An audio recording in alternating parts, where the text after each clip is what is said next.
Bienvenidos a Comprensión de los Tiempos Actuales a nuestra tercera clase de filosofía con la pastora Arlet Álvarez.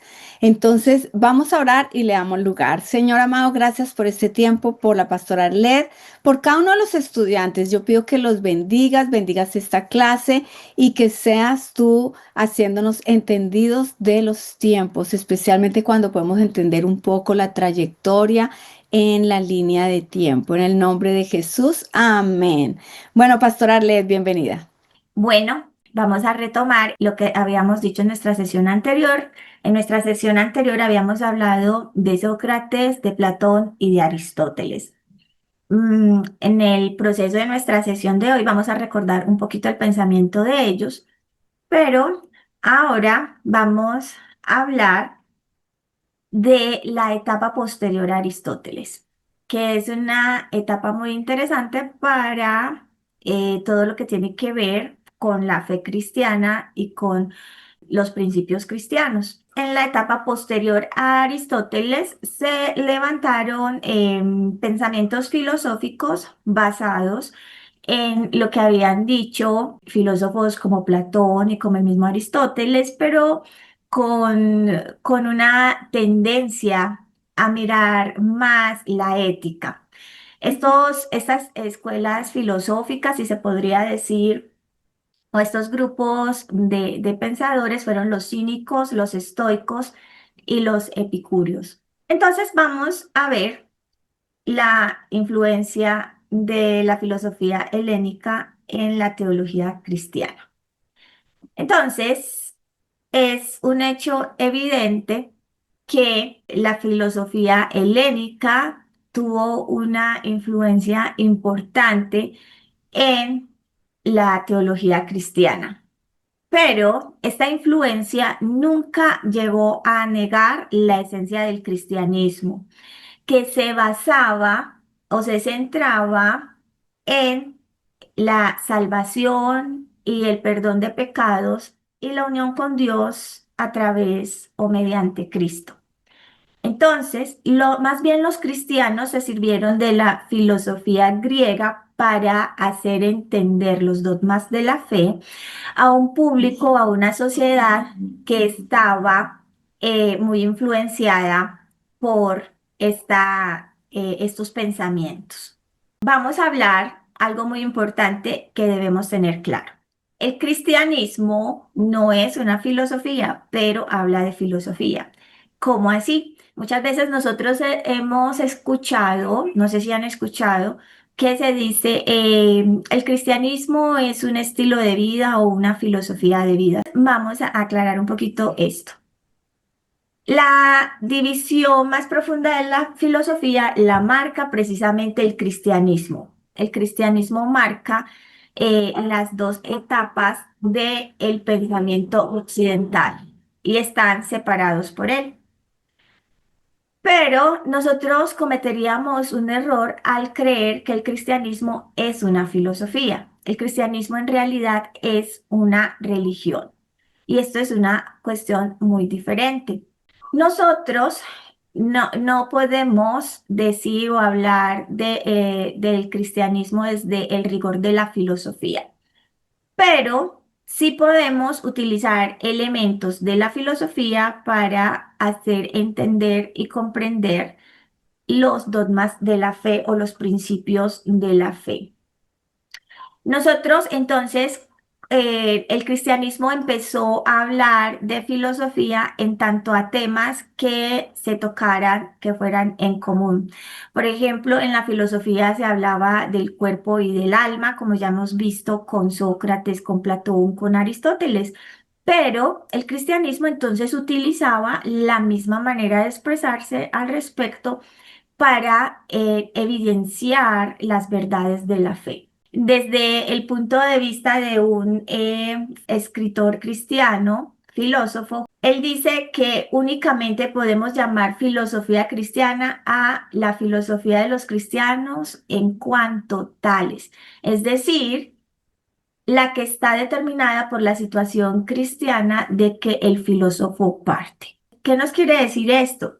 Que, por ejemplo, en la filosofía se hablaba del concepto del alma, ok, el cristianismo también hablaba del alma, pero se utilizaba la posición filosófica para que las personas pudieran comprender cuál era el concepto que se tenía del alma dentro de la fe cristiana. El cristianismo, perdón, como no es una filosofía, se puede explicar desde la parte intelectual y se puede utilizar la filosofía para reforzar todo lo que tiene que ver con los dogmas cristianos.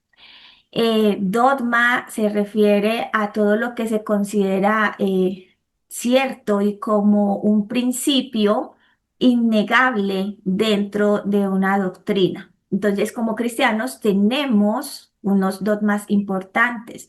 Por ejemplo, creemos que solo a través de Cristo tenemos perdón de pecados, creemos que solamente a través de Cristo tenemos salvación, que solo a través de Cristo tenemos unidad con Dios. Como cristianos creemos que aunque nuestro cuerpo es mortal, nuestra alma es eterna y que Dios nos da la oportunidad desde aquí, desde la tierra, de tener una relación de unidad con Él a través de la persona de Jesús, quien murió y resucitó para darnos salvación. ¿Sí?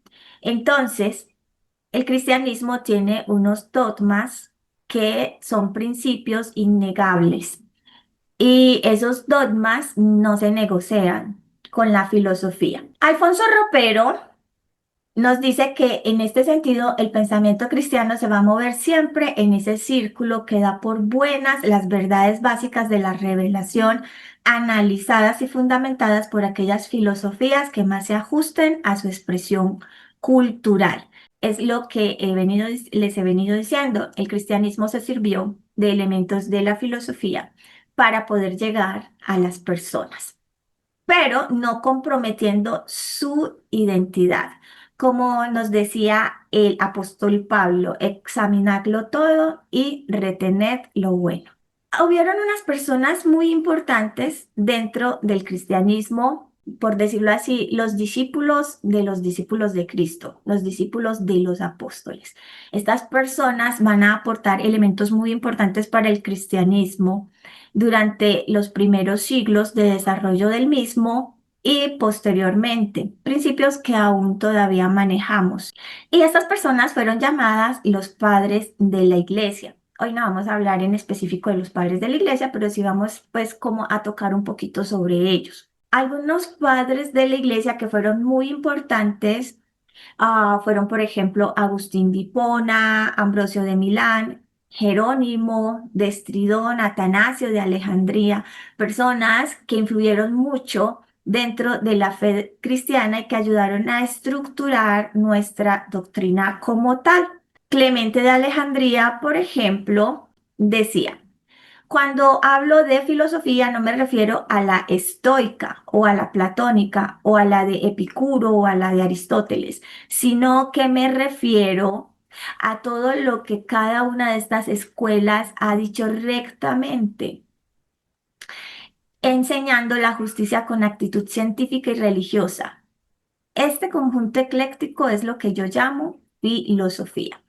Entonces, Clemente de Alejandría afirmaba que él no estaba enseñando las filosofías ni de Platón, ni de Aristóteles, de ni ninguno de ellos. Estaba enseñando la fe cristiana, pero se estaba sirviendo del pensamiento de estas personas con una actitud científica, es decir, investigativa, para poder aportar a la fe cristiana. También tenemos a Jerónimo. Jerónimo también fue una persona muy importante. Jerónimo es el famoso traductor de la Vulgata. Jerónimo era un hombre de un solo libro. Jerónimo amaba escudriñar la Biblia y solo le gustaba basarse en ella. Sin embargo, no se negaba a leer otros autores. Se dice que a Jerónimo le preguntaban mucho por qué él se servía de leer libros ajenos a la Biblia para hablar de las Sagradas Escrituras. Esto es lo que responde Jerónimo. Él dice: Ni Pedro ni Juan fueron incultos pescadores. De serlo, ¿cómo hubieran podido captar el concepto del logos, no logrado por Platón ni por Demóstenes? ¿Cómo es posible, se pregunta, entender la Biblia sin erudición ni cultura? No sé si recuerdan, pero en clases pasadas hablábamos del logo y el logo tiene varios significados. Uno de ellos era ley, pero otro es verbo, otro es palabra. Y nosotros vemos que el apóstol Juan se sirve de este concepto del logo para hacer entender cómo Cristo no solamente vino enviado por Dios, sino que Cristo mismo era Dios y que Cristo era la palabra de Dios. Y en este sentido, nosotros vemos que este hombre, Justino, está diciendo, los apóstoles de Cristo, entre ellos Pablo, se sirvieron de los pensamientos filosóficos para hacernos entender lo que Dios quería transmitirnos a través de las Sagradas Escrituras. Por ejemplo, Pablo, en primer carta a los Corintios 13:33, dice, no erréis, las malas conversaciones corrompen las buenas costumbres. Y esto es algo que Pablo saca de Menandro, un filósofo griego. Hechos 17:28 dice, porque en él vivimos y nos movemos y somos como algunos de vuestros propios poetas también han dicho, porque linaje suyo somos.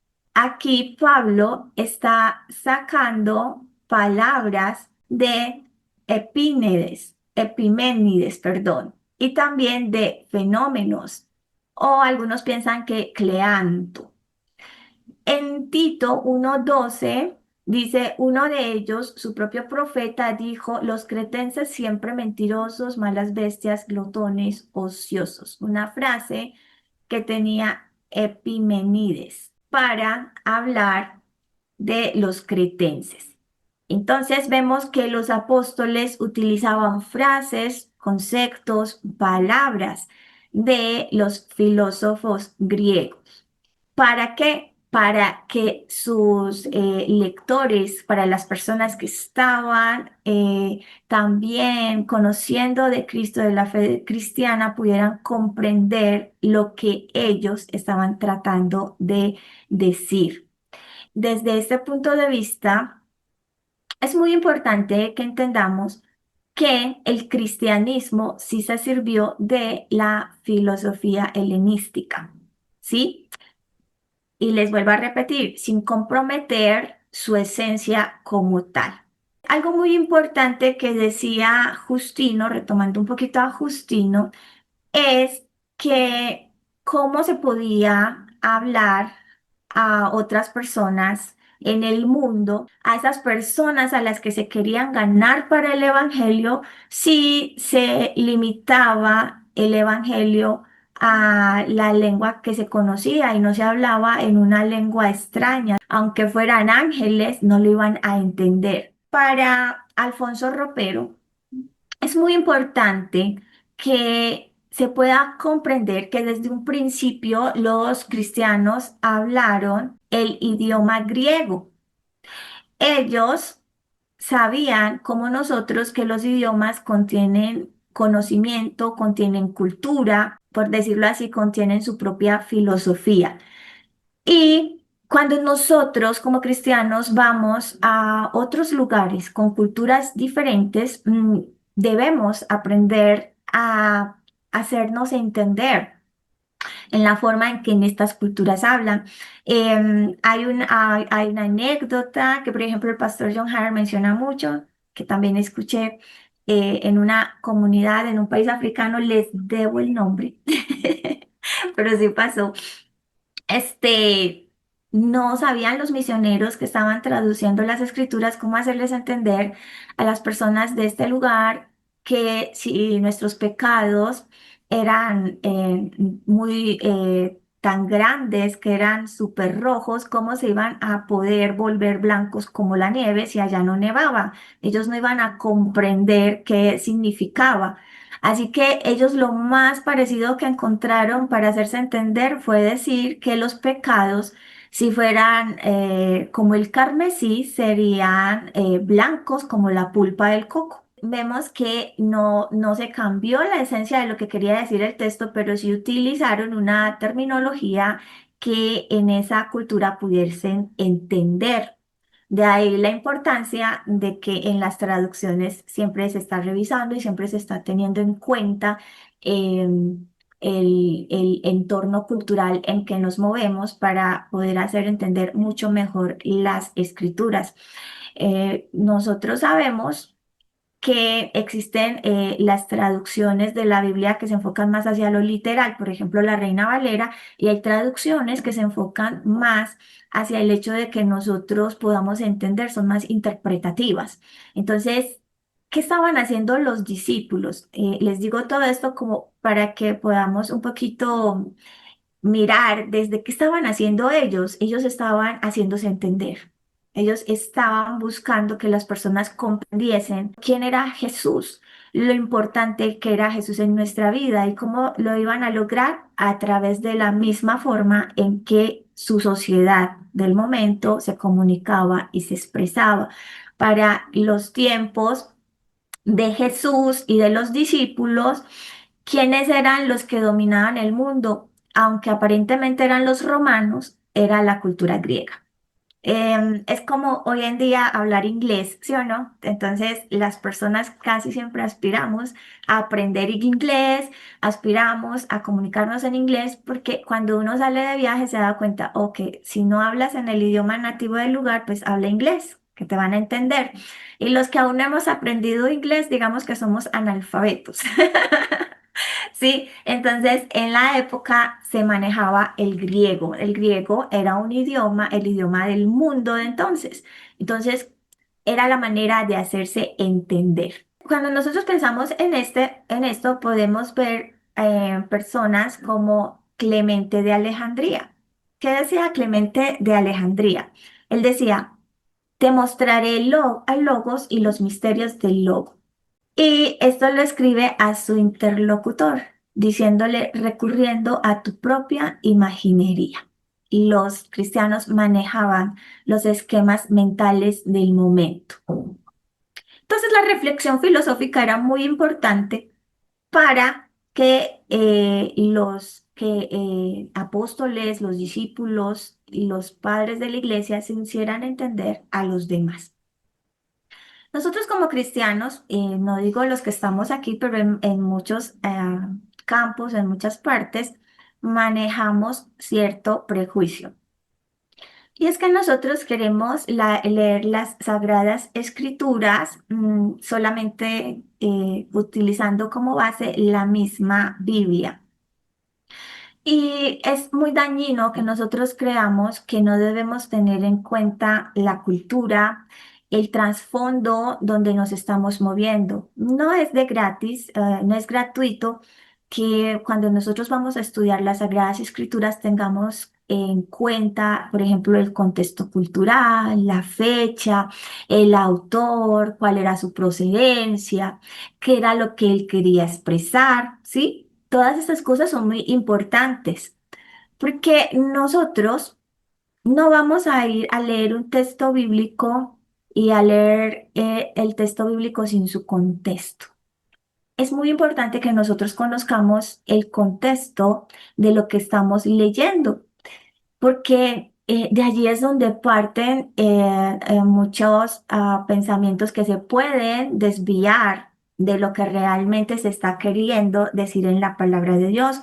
Y creo que muchos de nosotros hemos podido experimentar, ver cómo muchas personas distorsionan lo que realmente están queriendo decir las Sagradas Escrituras, porque simplemente están mirando el texto sin su contexto.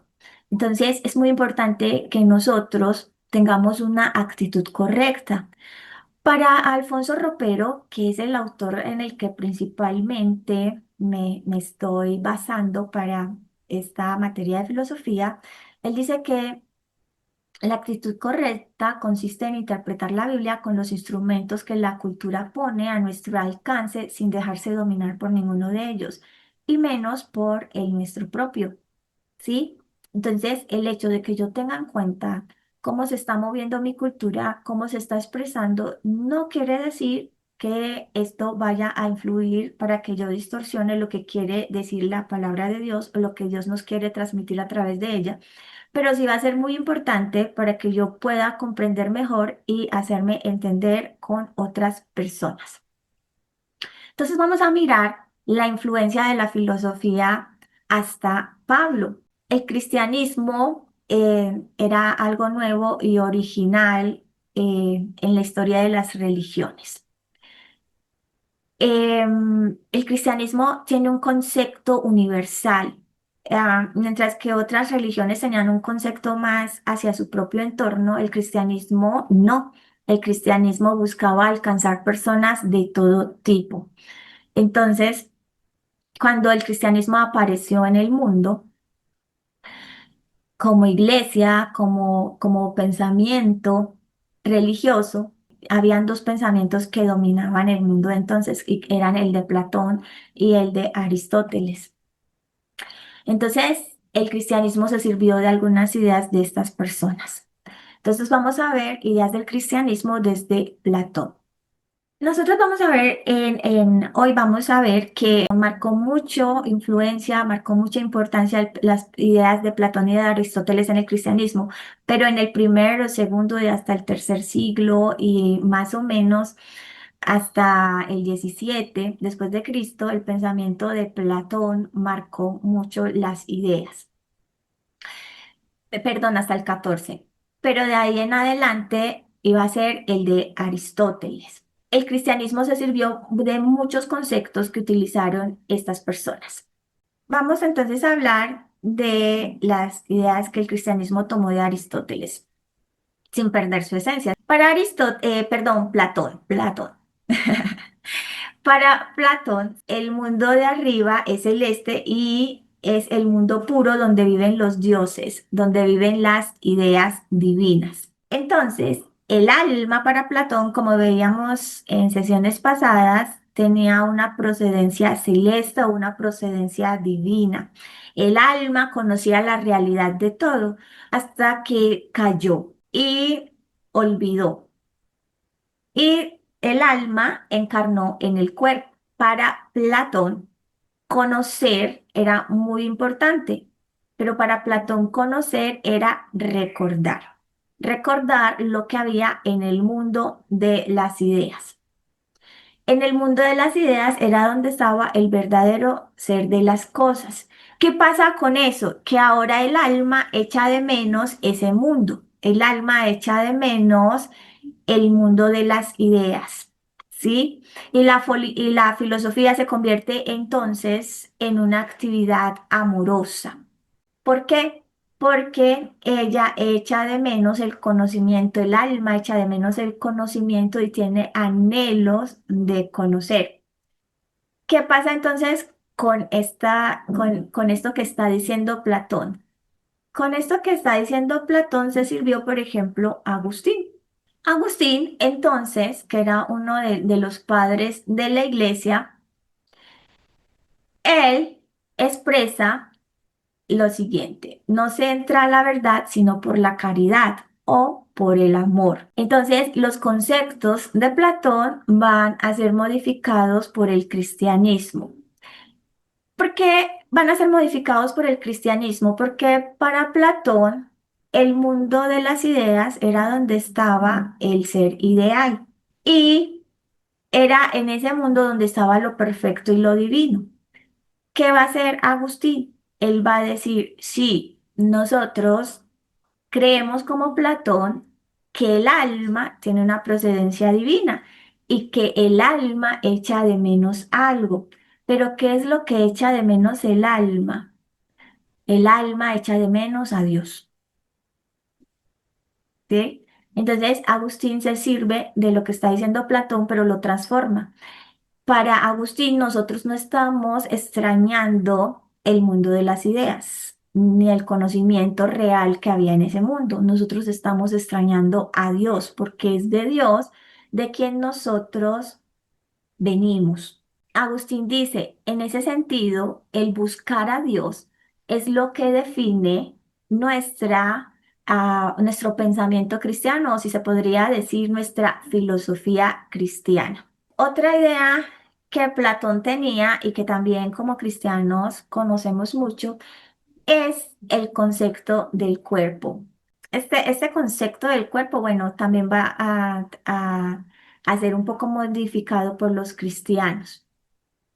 Platón, como decíamos en sesiones pasadas, consideraba que el cuerpo pues era la cárcel del alma. Desde ese sentido, para Platón, todo lo que tenía que ver con el mundo de lo sensible, ¿recuerdan? Todo lo que tiene que ver con el tacto, el ver, el gustar, el oír, ese es el mundo de lo sensible. Todo lo que tiene que ver con el mundo de lo sensible, pues es imperfecto. Por lo tanto, también el cuerpo para Platón es imperfecto, es mortal, mientras que el alma es inmortal y el alma también es inmaterial. Y es el alma la que realmente conoce el mundo de las ideas y es el alma la que realmente ha estado o ha conocido lo que es el verdadero conocimiento o la realidad de las cosas.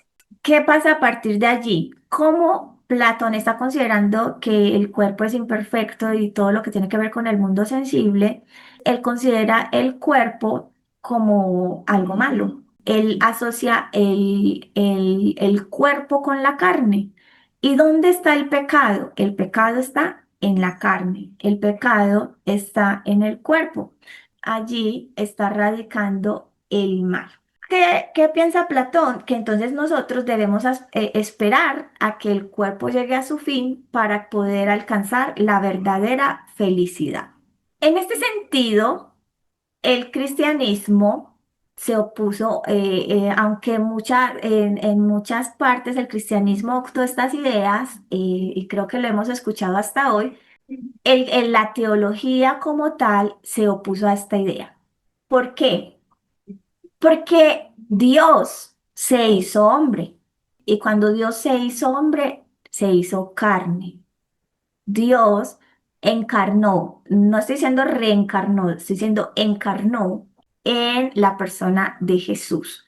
La teología dice que no se debe considerar el cuerpo como algo malo, porque finalmente Dios también hizo el cuerpo y finalmente Dios también tomó forma corpórea, tomó forma humana. Y en ese sentido, nosotros vemos que es muy importante la encarnación del Verbo y su resurrección.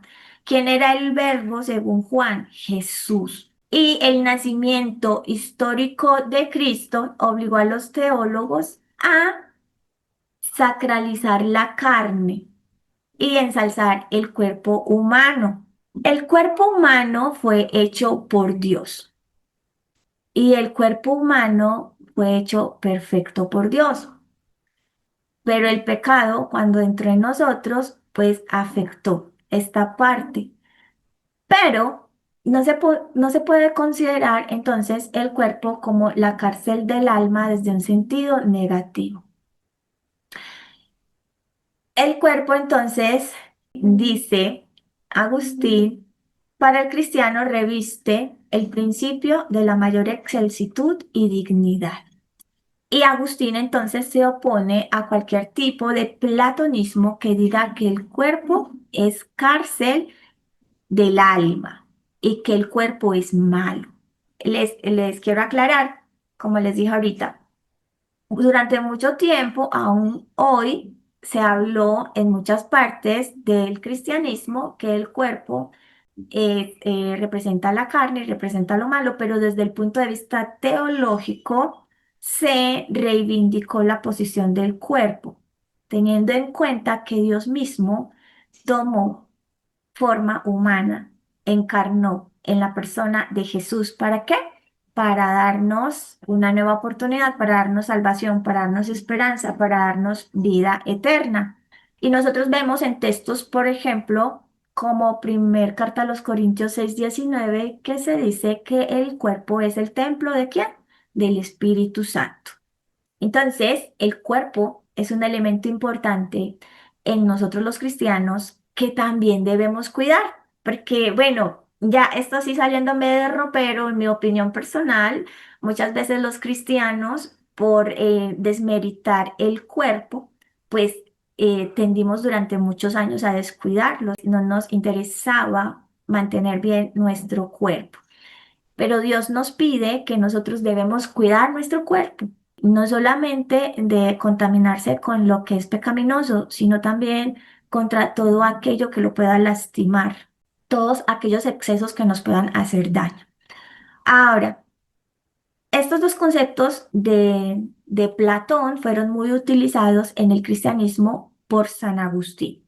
Repasemos un poquito. El hecho de que nosotros, Platón hablaba de extrañar el mundo de las ideas y Agustín lo tomó para decir que nosotros realmente a quien extrañamos es a Dios, quien es perfecto y es de quien nosotros venimos.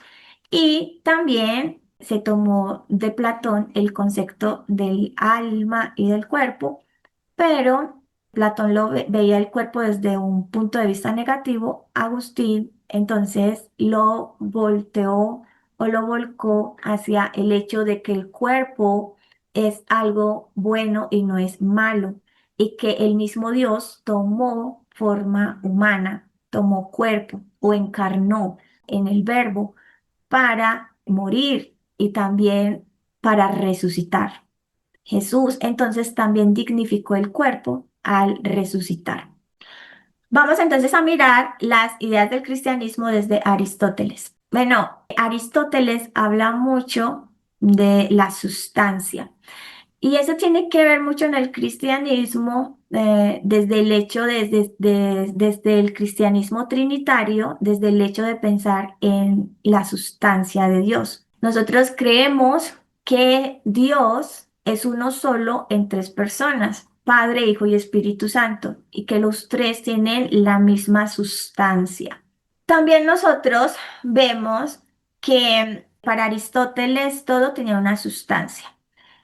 Pero la diferencia de Aristóteles con el pensamiento cristiano es que aunque Aristóteles pensaba que había alguien superior, Dios, y que Dios también tenía su sustancia, la sustancia de Dios, aunque era perfecta, aunque era pura, no es más ni es menos que ninguna otra sustancia que hubiera en el mundo, en el universo, en el cosmos. Pero para nosotros los cristianos, Dios es superior. Dios es superior a nosotros. Dios es todopoderoso, Dios tiene todo conocimiento, Dios está en todas partes, Dios es infinitamente superior a nosotros, es perfecto, ¿cierto? En todo sentido. O como solemos decir, Dios es omnisciente, es omnipresente, es omnipotente. Esta era la diferencia, ¿sí? Para Aristóteles, aunque Dios representaba lo puro, lo perfecto, su sustancia no era más ni menos que las de cualquier otra persona en el mundo, ni cualquier otra cosa en el mundo. Para los cristianos, Dios sí es superior en todo sentido. Entonces, en el sentido de la antropología, Aristóteles va a hacer una gran contribución. La antropología estudia al ser humano. La antropología estudia al ser humano como ser social y cultural. Por eso, desde la antropología se puede estudiar al ser humano desde cualquier ámbito que éste tenga. Entonces, Aristóteles dice esto, que el hombre es un ser viviente, mortal. Es una cosa entre las cosas, dice Aristóteles. Pero por su lado contemplativo, dice el mismo Aristóteles, él alcanza un modo de saber más alto. ¿Y cuál es ese modo de saber más alto? Ese modo de saber más alto es Dios. Dios es quien genera movimiento, el movimiento de todas las cosas, pero en realidad Dios dedica la contemplación de sí mismo. Eso quiere decir que Dios es un ser que aunque genera movimiento, él como tal no está constantemente moviéndose. Y Aristóteles considera que el hombre, como ser, como cosa, como él lo expresa, pues es uno más dentro de lo que hay en el mundo. Pero el hombre va a ser diferente o va a trascender cuando empieza a adquirir conocimiento. Entonces, recordemos que Aristóteles se enfocaba mucho en el estudio del ser, en tanto ser, o del ente, en tanto ente. Lo propio del hombre es ser más que hombre. En otras palabras, lo que diferencia al hombre, al ser humano, de otras cosas que hay en el mundo es cuando éste se dedica a adquirir conocimiento. Entonces vamos a ver estos elementos de la filosofía en el cristianismo. Como les decía, el cristianismo era un elemento nuevo dentro de la historia de las religiones. Y los primeros cristianos se expresaron en términos platónicos. Posteriormente, siglos más tarde, se empezaron a expresar en términos también de Aristóteles. Y esta revolución entre estas dos formas de expresarse las vamos a ver muy influenciadas en Agustín y en Tomás de Aquino. Entonces vamos a repasar un poquito. Vamos a repasar un poquito sobre Sócrates y Platón. Sócrates, recordemos, fue el maestro de Platón y Platón a su vez fue el maestro de Aristóteles, aunque después Aristóteles se distanció un poquito del pensamiento platónico. Entonces, recordemos que Sócrates era el que decía, conócete a ti mismo. Y él buscaba mucho el hecho de hacerle entender a las personas que debían de conocerse a sí mismo. Recordemos que para Sócrates la verdadera sabiduría consistía en reconocer mi propia ignorancia y a partir de allí buscar el camino hacia la iluminación. Para Sócrates, un nuevo tipo de vida consistía en adquirir el conocimiento. Y a partir de esto se podía tener una vida feliz. Y les voy a mencionar un término un poquito extraño, una eudaimonía. Eudaimonía quería decir felicidad, bienestar o buena vida. Y esa buena vida solo se lograba a partir de adquirir un conocimiento que saliera de uno mismo. Por ello, para Aristóteles, perdón, Sócrates, se enfatizaba mucho en la autosuficiencia, en el poder conocer por mí mismo. Y ese era el ideal para Sócrates. Recordemos entonces que Platón era estudiante de Sócrates y lo admiraba mucho. Para Platón, todo lo perfecto estaba, como lo acabé de decir hace un momento, en el mundo de las ideas o en el mundo celeste. Allí es donde viven los dioses, que son las ideas divinas. Y el alma procede de allí, de ese lugar, y extraña el conocimiento de ese lugar. Y en esta visión el hombre entonces es un ser caído. ¿Por qué? Porque se cayó del mundo de las ideas, el verdadero ser de las cosas. Por tanto, para Platón la filosofía es una actividad amorosa. ¿Por qué es amorosa? Porque ella echa de menos el conocimiento que tenía y está buscando lo que no tiene ahora, pero que tuvo un día. Recordemos entonces qué pensaba Aristóteles. La filosofía de Aristóteles era una filosofía de la sustancia. Aristóteles decía que la superioridad de Dios consiste solo en la perfección de su vida, en la contemplación de sí mismo, no en su realidad como ser, y que su sustancia no era más ni menos que cualquier otra del universo. Aristóteles decía esto. Con la supeditación del saber al vivir, la filosofía deja de ser un fin en sí misma y se constituye en medio para la vida feliz. Para Aristóteles, la filosofía era un medio de la vida feliz.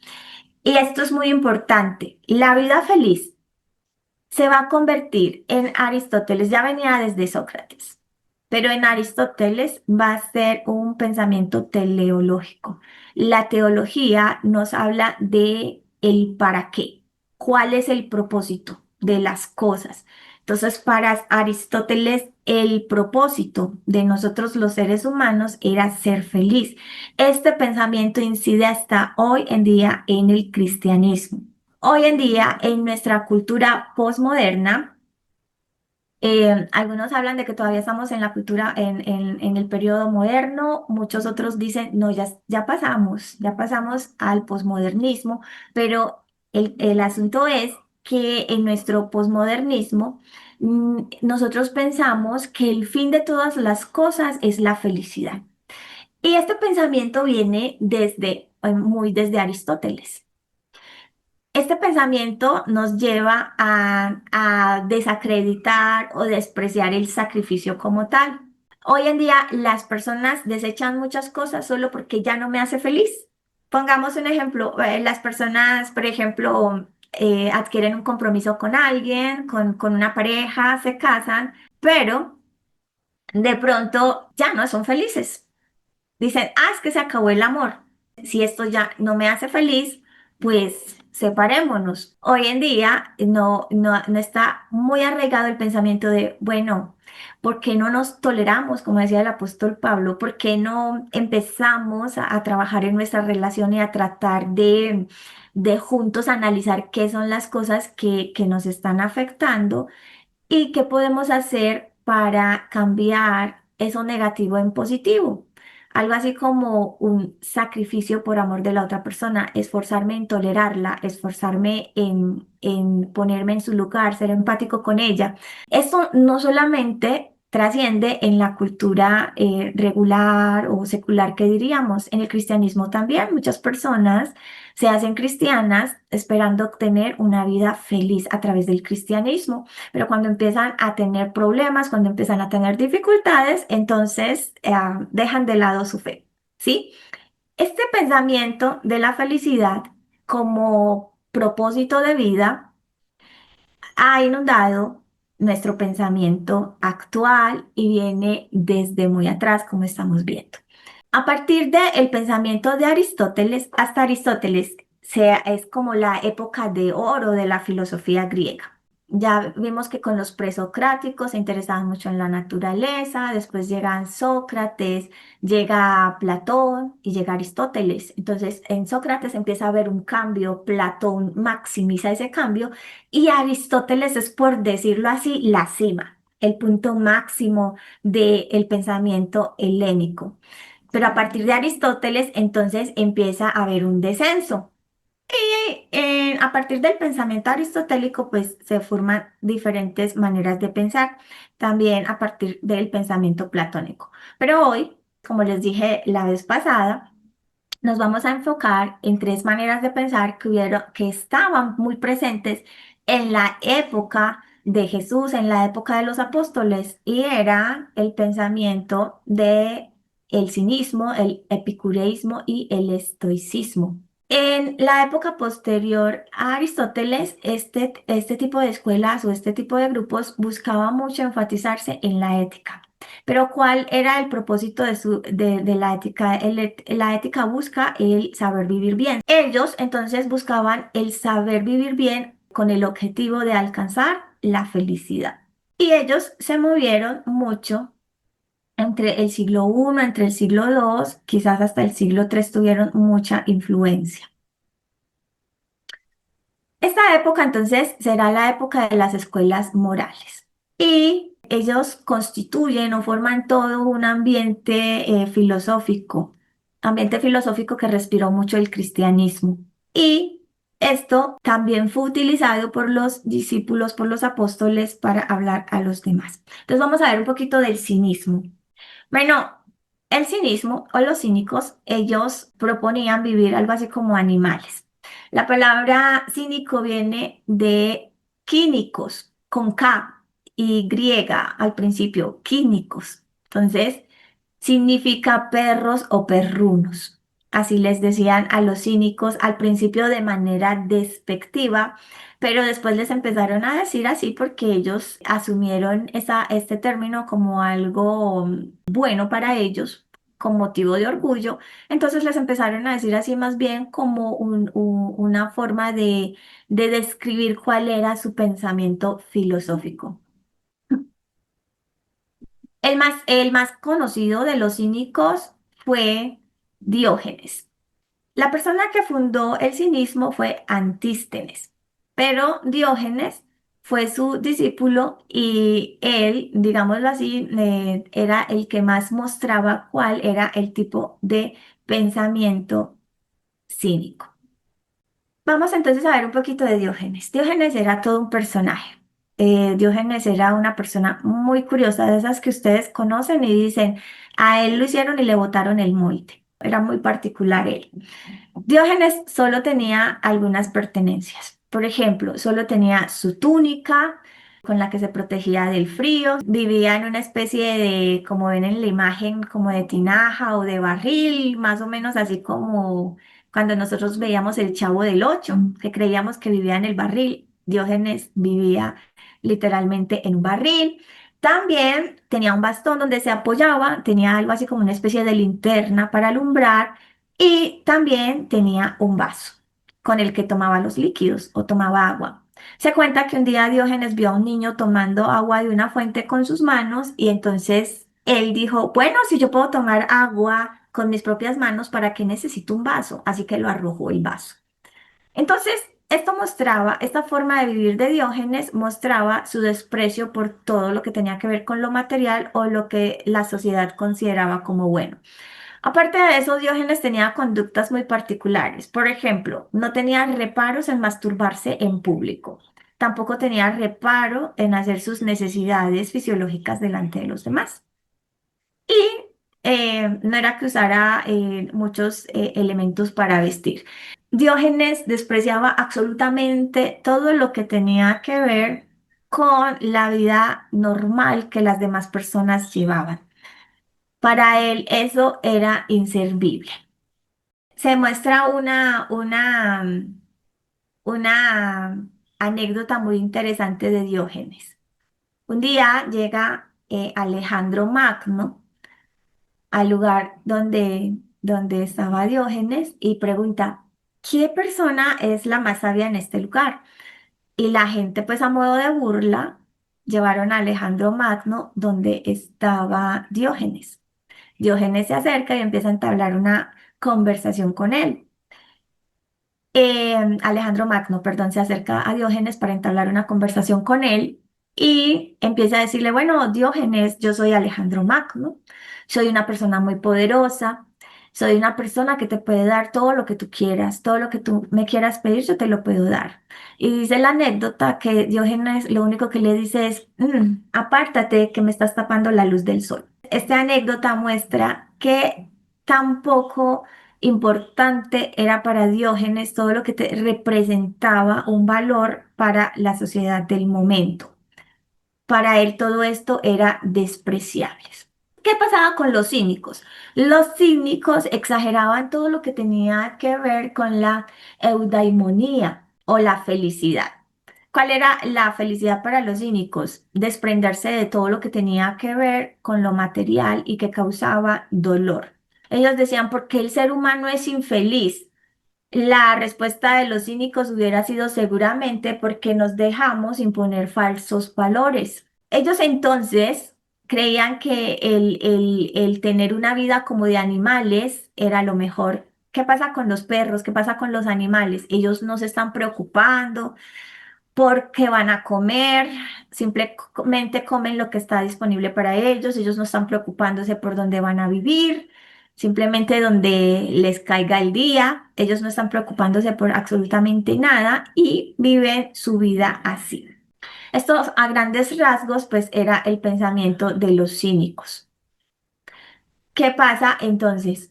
Pablo, aunque no rechaza la filosofía, él también se servía de ella si prevenía a sus lectores contra las falsas ideologías, contra las falsas filosofías que nos llevaban a tener un sentido de autosuficiencia.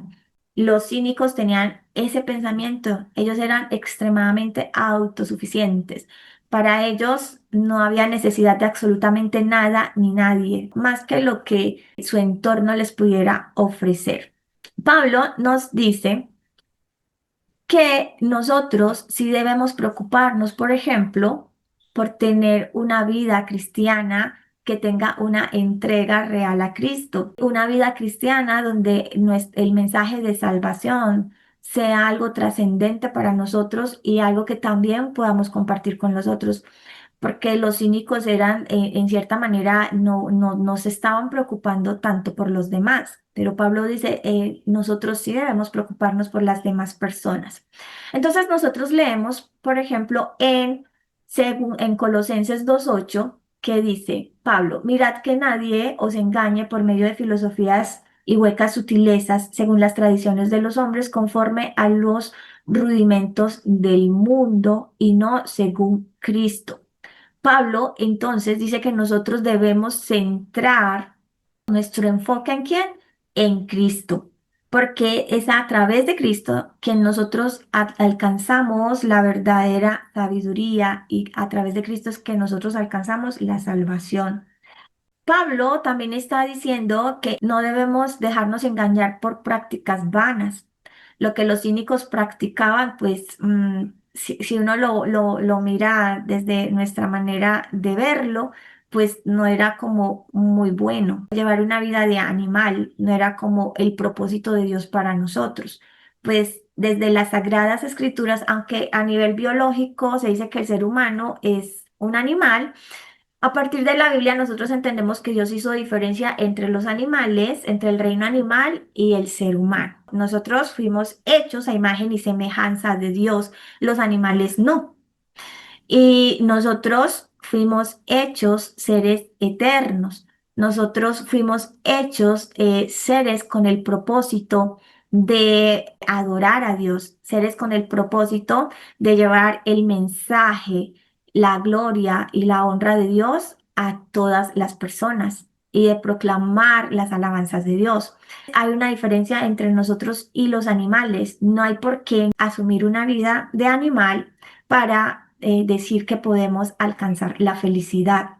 Pablo entonces también enfatiza la fe en Cristo como el medio real para obtener vida eterna y la verdadera libertad, en contraste pues por esta autosuficiencia promovida por los cínicos, en donde nosotros realmente y con quien nosotros realmente podemos ser felices es con Cristo y a través de Cristo. Entonces vamos a hablar ahora del epicurismo. El epicureísmo fue fundado por Epicuro de Samos. Él vivió entre el 341 al 270 antes de Cristo y es el primer filósofo puramente ético.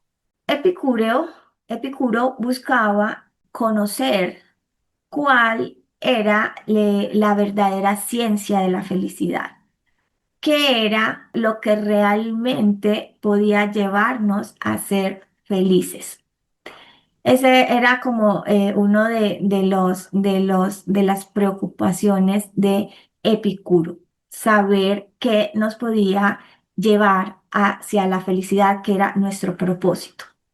Séneca, entonces, va a ser uno de sus discípulos y quien más enfatice y recomiende este punto.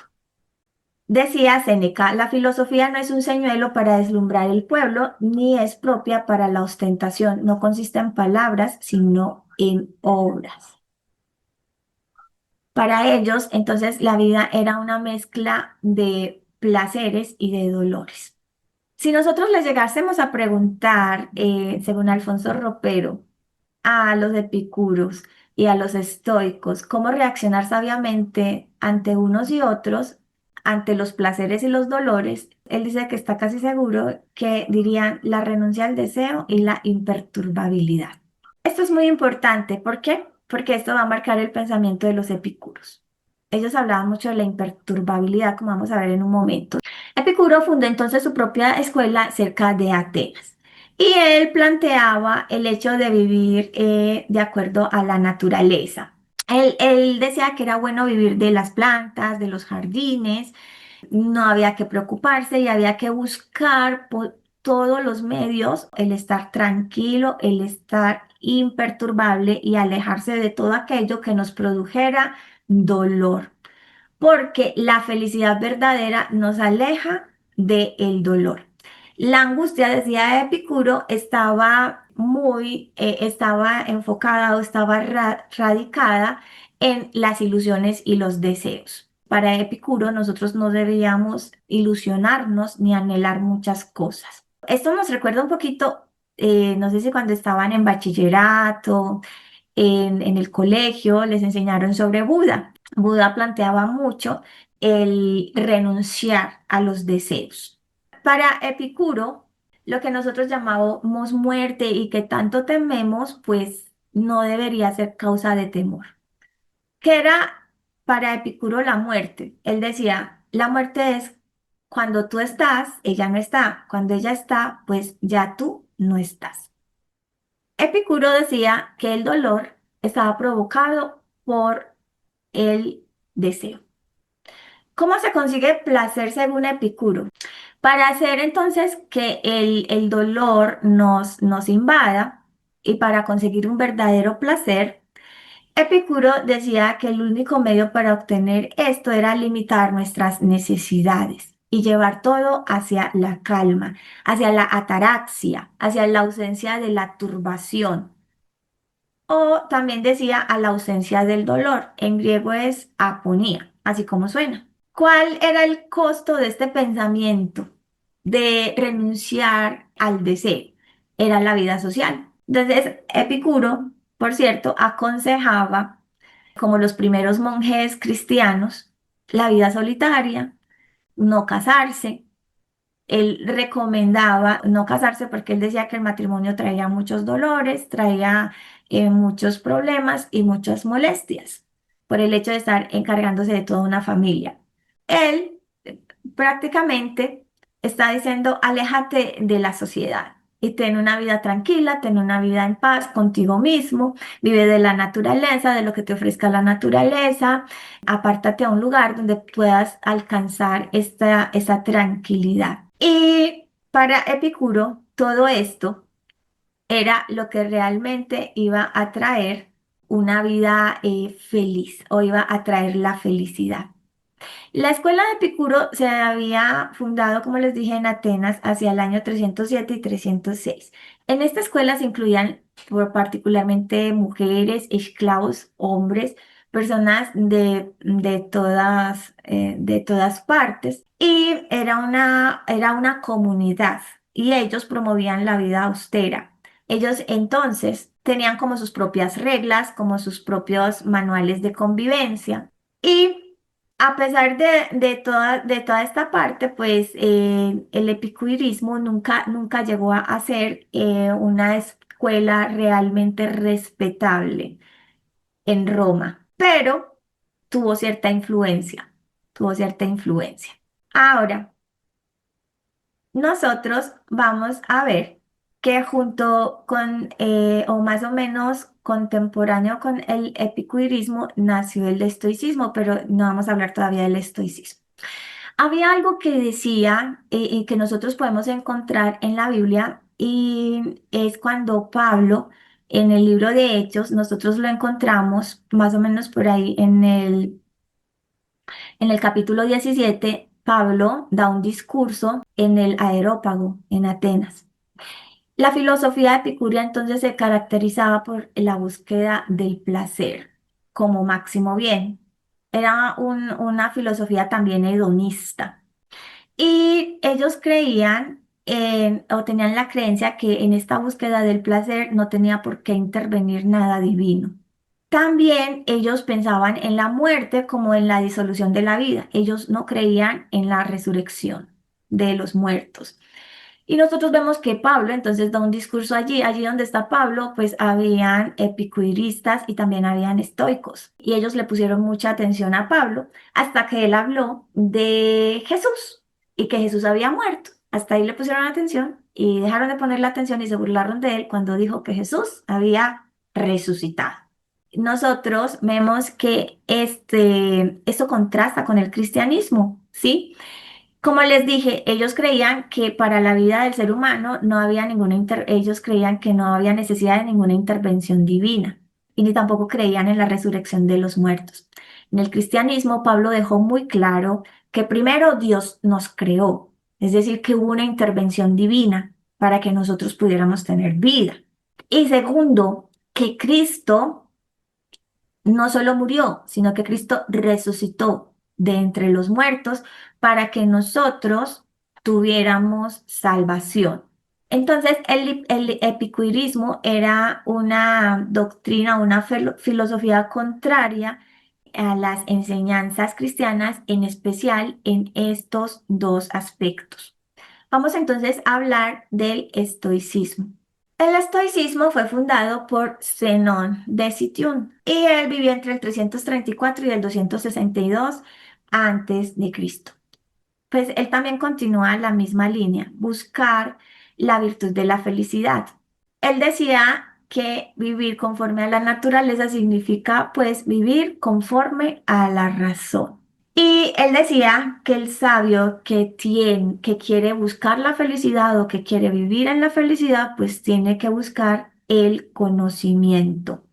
Para los estoicos, buscar el conocimiento radicaba mucho también en la naturaleza. El conocimiento se adquiría según la naturaleza.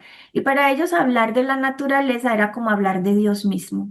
Ellos buscaban cómo se había conformado el orden universal y para ellos la virtud era la misma naturaleza como tal. El mayor de los discípulos del estoicismo fue Lucio Anneo Séneca. Él vivió en el 4 antes de Cristo hasta el 65 después de Cristo y es el filósofo más representativo de esta escuela. ¿Qué decía él? Decía, la virtud es suficiente para la felicidad. Los demás bienes, como las riquezas, los honores, etcétera, valen en cuanto subordinados a la virtud.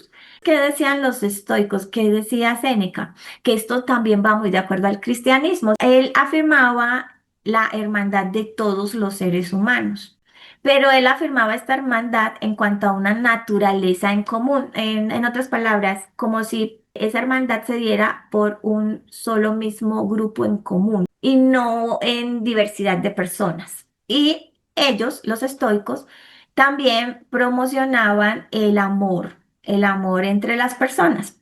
Pero ¿cuál era la diferencia en el cristianismo? Los cristianos, como dije al principio, creemos en la universalidad. La iglesia de Cristo es universal. Y en esa iglesia caben personas de todo tipo.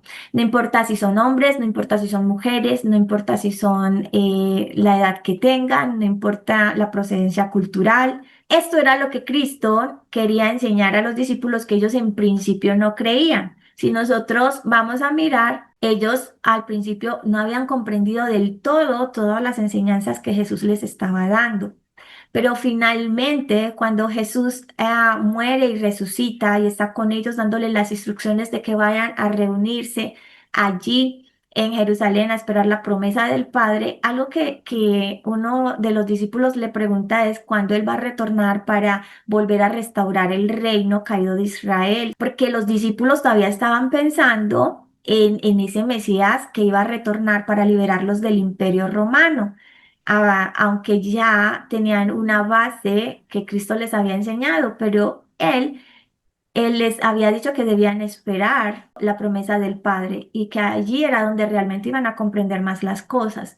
Pero algo que Jesús le dice a este discípulo es, no te compete, no les compete a ustedes conocer los tiempos, solo al Padre. Y algo que le dice Jesús a él en Hechos 1:8, le dice es que ellos le serán testigos en Jerusalén, en Judea, en Samaria y hasta lo último de la tierra. Jesús ya les estaba diciendo desde antes, yo no he venido a instaurar un reino solo para Israel. Este reino no es simplemente un reino político, este es un reino que va más allá de lo político. Y este reino va a conformar un pueblo, va a conformar una familia que va a estar integrada por ¿quiénes?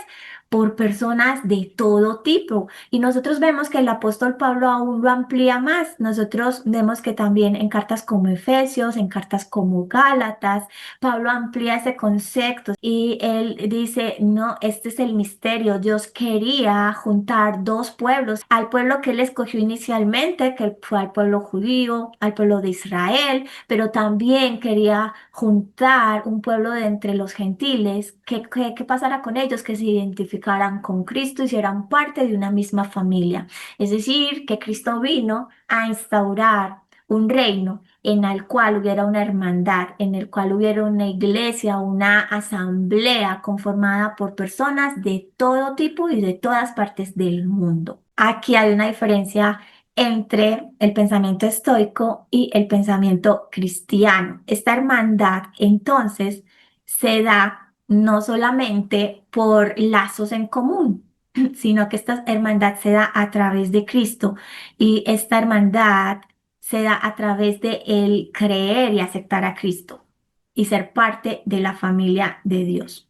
Nosotros vemos que Séneca, algunos consideraban que Séneca tenía ciertos pensamientos muy cercanos al cristianismo y hasta llegaron a pensar que él era una persona que había llegado a ser cristiana, pero esto no sucedió. Sin embargo, como vemos, sí habían elementos. Había otra persona que se llamaba Epicteto. Epicteto era un esclavo, pero por sus capacidades intelectuales le permitieron estudiar y también con el tiempo le dieron la libertad.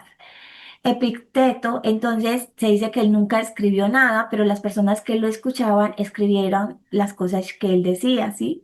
Tanto que hay un manual sobre lo que él decía.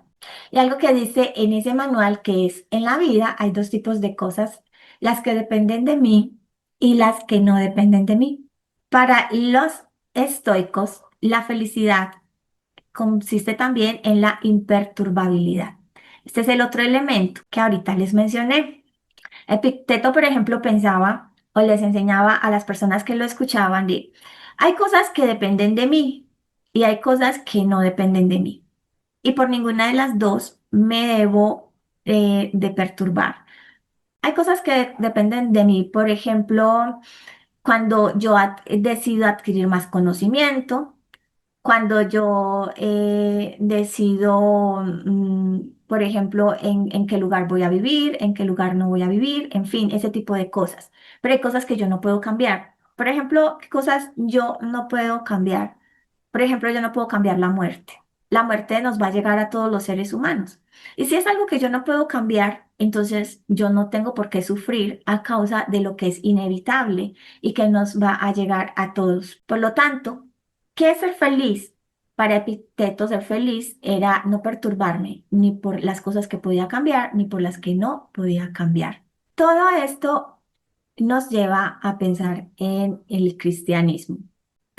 Los estoicos entonces pensaban en la comunidad, pensaban en la imperturbabilidad, pero cuando nosotros pensamos en el cristianismo, pues como ya lo habíamos dicho, nosotros no solamente estamos pensando en nosotros como individuos. El cristianismo es también relacional. La salvación no es individual, sino también relacional. ¿Cómo así? Cuando yo decido aceptar a Cristo, si es una decisión individual, es mi decisión como persona, el decidir aceptar o no a Cristo, el decidir creer y recibirle, es mi decisión personal. Pero cuando se convierte el evangelismo o en algo relacional, la salvación en algo relacional, se convierte en relacional en tanto que yo aspiro que otras personas también conozcan de este mensaje y también puedan hacer parte de esta comunidad, de esta familia de Cristo. En ese sentido, entonces nosotros estamos creando lazos de afinidad espirituales. Por eso no era de gratis que Pablo constantemente estuviera llamando a las personas a que se reconciliaran, a que se perdonaran, a que se toleraran. En algo sí se parece, ¿cierto? Nosotros debemos de tratar de mantener la paz entre unos y otros.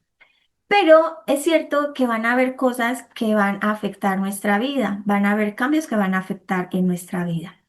Pero la diferencia es que nosotros vamos a contar siempre con Jesús con nosotros. Él nos va a apoyar y nos va a ayudar en todas estas diferencias, en estos momentos difíciles o en los momentos buenos también. Para resumir, las diferencias van a ser en que en el cristianismo se dirá que la fraternidad de los hombres se basa en una ciudadanía universal que se adquiere a través de ¿qué? De Cristo. Mientras que en el estoicismo sí se va a hablar de hermandad, pero con personas que tengan elementos en común o lazos en común. En el cristianismo se va a decir que no necesariamente vamos a tener cosas en común, pero que sí va a haber algo. Y es que si decidimos aceptar a Cristo, vamos a ser todos por fe hijos de Dios. Y esto nos va a unir, vamos a ser hermanos cuando Dios es aceptado como nuestro Padre a través de Cristo. Y en ese sentido, el cristianismo no es de raza, de patria o de condición social o de convivencia. Y en el cristianismo, el amor va en doble dirección, como les acabo de decir.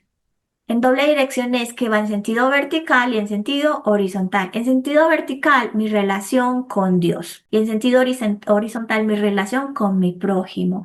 ¿Qué significa prójimo? Próximo, es decir, el otro. Y el otro muchas veces va a ser diferente de mí. En antropología se habla mucho de que siempre tenemos miedo al otro. ¿Por qué le tenemos miedo al otro? Porque el otro piensa diferente de mí, porque el otro es distinto a mí. Y por eso muchas veces rechazamos de una cultura a otra, inclusive dentro de nuestras mismas comunidades. Pero en el cristianismo, ¿qué se busca? Se busca, a pesar de esas diferencias, nos una la misma fe, nos una el mismo sentir, nos une un mismo bautismo, nos une un mismo Dios. Nosotros entonces somos una familia por medio de Cristo. Y esto es lo que nos aúna. Dice Efesios 2:19. Así que ya no sois extranjeros ni advenedizos, sino conciudadanos de los santos y miembros de la familia de Dios. Entonces en la Biblia se nos deja claro y se nos hace un énfasis muy importante en que nosotros no debemos ser autosuficientes, en que nosotros somos una comunidad, una hermandad, pero que estamos unidos por Dios, por medio de Cristo. Y que aunque hayan momentos de perturbabilidad, Él siempre va a estar allí con nosotros. Otra cosa muy importante que dice el cristianismo es que Dios habita en el interior, en el corazón de cada persona. ¿Para qué? Para que cada uno de nosotros podamos experimentar esa unidad con Dios a través de Cristo que dio su vida por toda la humanidad. Y no hay nada más natural para ser feliz que Dios mismo. La felicidad va a ser más que simplemente alcanzarla a través del conocimiento o a través del negarme a los placeres o a través de negarme al dolor. La felicidad va a ser algo que va a llegar a mí porque Dios va a estar en mí. Y quien se acerca a Dios por medio de Cristo, entonces va a descubrir la felicidad y la razón de vivir. Pero esta felicidad no es como la que se plantea hoy en día, que la felicidad es cuando todo me va bien. Esta felicidad es un estado que va más allá de las circunstancias. No importa si estoy en buenas circunstancias o no importa si estoy en malas circunstancias. Si Cristo está en mí, sé que Dios tiene el control de todo. Todo va a estar bien y eso produce gozo en mí. Recordemos que la palabra de Dios dice que este gozo excede todo conocimiento, es sobrenatural. El cristiano no es feliz porque tenga ausencia de problemas, como se plantea en estas escuelas filosóficas o en estos pensamientos filosóficos, ni es porque tenga ausencia de dolor. El cristiano es feliz porque Cristo está en él, porque ahora hace parte de la familia de Dios, porque ahora es hijo de Dios y nos une esta hermandad.